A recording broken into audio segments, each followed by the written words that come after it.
Here we go. Time to go see another master to get another 5 questions answered.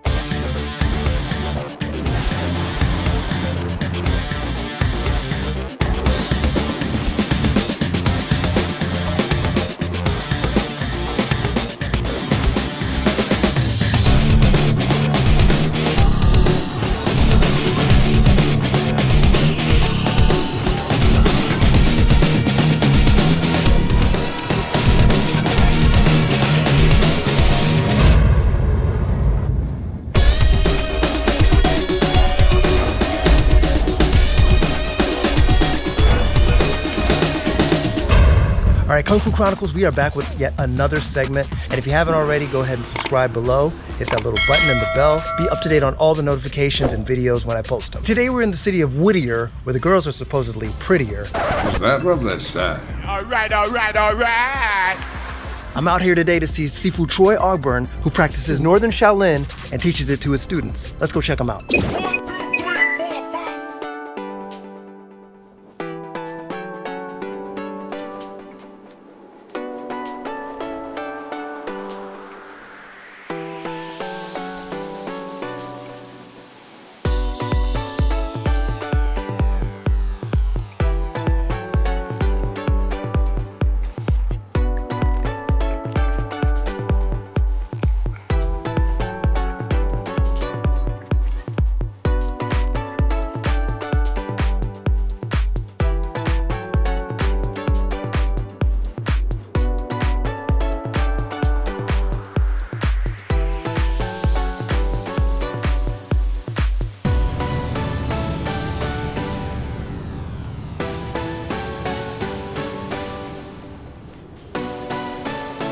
Alright, I'm here with Sifu Troy Augborne, who teaches Northern Shaolin.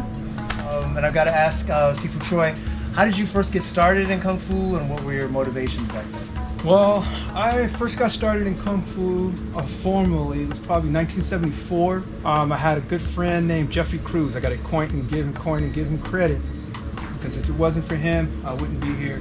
He used to practice Kung Fu, and I saw him defend himself against a local football player at a park. And Jeffrey Cruz was about 5'6", and when he jumped in the air, he jumped, looked like 6 feet to me. He jumped my height, jumped spinning,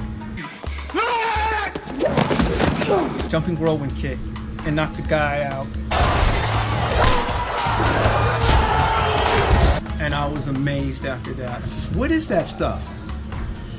He was the reason why I got started. It was 1974 I was introduced, but because of that introduction, through his involvement, I later wind up meeting my Sifu, Mr. Ken Hui, in 1981. There you are, right? Sifu Ken Okay. And I've been with him ever since. Okay, and that's probably going to be my follow-up. What was it about Northern Shaolin that drew you into that particular genre? What kind of hooked me into learning Northern Shaolin was my Sifu. Not because he was my Sifu at the time, because he wasn't. But when I met him, I thought he was a student. He was young, but he had such a warm spirit and a great character. That was first. And then the second, the things he did, I had never seen before. And some of the stuff he did, of course, I recognized on the movies, Shaw Brothers film. You go down to the State Theater downtown, and the Tower, and used to watch those Kung Fu movies all day. But now I actually seen a person that actually is doing it, and I was blown away by it. And he did all the stuff I wanted to learn how to do. And then later I found out he's a 4th generation, direct line inheritor, gatekeeper of Krucial's Northern Shaolin system, and that amazed me too, because I was interested, like, you're doing an art that's old, and you're keeping the tradition alive in modern times, and you're producing good character students. I wanted to find out more about that. Awesome. Now, Sifu Troy, if people do want to come train with you, can you give them a little information on how to reach you? Sure. You can find me on Facebook, #1, under Troy Denoa Augborne.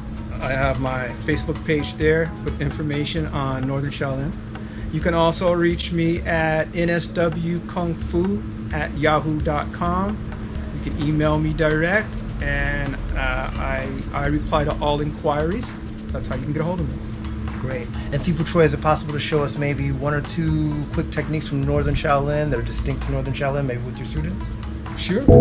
Everyday, regular street combat self-defense situation. Most cases, the fight is right here in front, arm's length. Doesn't matter what it is. Guy's gonna grab, guy's gonna sucker punch you, gonna do a 1-2. How would Northern Shaolin defend against that? They're gonna try to do a right, they're gonna try to like the left hook, they're gonna follow up with the right. Usually what they're gonna do, right? They're here, they're gonna 1-2. Right. In the street, you get one, you do 2, that's it. Again, 1, 2. That's very simple. Northern Shaolin move, if I do it traditional, that. Right. Street situation, tight. Right. Just like that. This is what you get. Yep. Application from there, Yeah. that's it. That's it. Simple as that. And I won't stop. Crack. On the street, since you're in that position, you're probably going to come with a left or right. What would you do? The right first. Do the right. Exactly. And then, but that's what's going to happen. Right. So we'll try it again. This is the Northern Shaolin answer for that. Do your technique. 1, 2. That's the break, right? The Yep. kick. Nice. This is the break. And then you kick. Okay, so the segment's called 5 Crucial Questions for Kung Fu Masters, and I want to ask you the 5. Ready to do that? Yes, sure.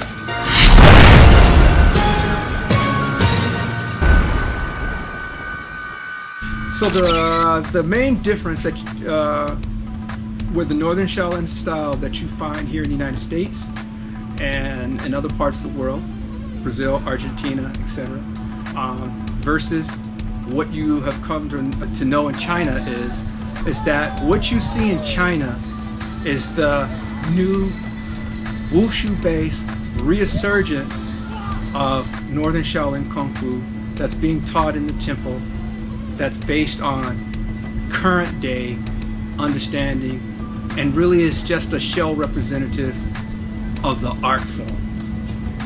What you have outside of China, i.e. the United States, i.e. Brazil, Argentina, Chile, and other places, Great Britain, are the direct descendants of the original Northern Shaolin art form that left out of China, specifically by way of either Hong Kong, which would be probably 95%, and then the other would be out of Taiwan. So those two places, from those two platforms, it wind up seeding to the rest of the world.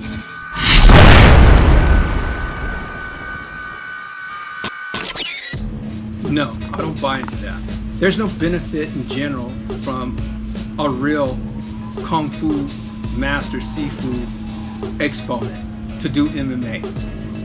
The benefit for them is not the same. Therefore, there's no really reason or no benefit for them to do MMA at all.